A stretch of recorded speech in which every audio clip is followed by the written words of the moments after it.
Naaday ko giayo karon nga cellphone, Infinix Hot 9 Play. Ang doubt ani dili mo charge. Pag i-charge nimo, mag-blink running indicator light niya. Pasabot dili wala siya nag-charge. Pero pag imo siyang i-charge, makita nimo nga mag-charge siya. Makita pa nimo ang charging logo. Pero dili mo taas ang iyang percent.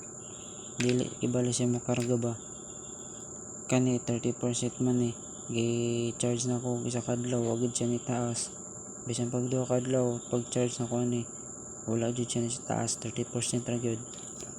Ang akong gibuhat para masolba ang problema ni, nag-jumper ko wire kanang shielded wire, mao ni siya. Ang akong gibuhat, gikan diri sa charging board dere. Gikan dere kanang alin niya, positive na siyang alin niya.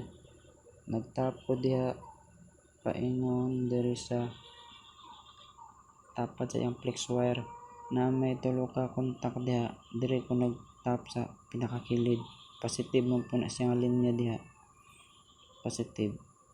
Muna isang jumper na ko gikan dere sa iyang charging board kana mao ni siya, plaster na ako siya.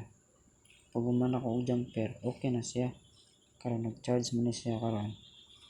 Tanaw na to kung pila na ka percent. Gikan sa 30% karon pila na siya ka percent. Ana 94% na gikan sa 30%. Okay na siya. Wala na po nag-blink ang iyang indicator light. Okay na siya, nag-charge na siya.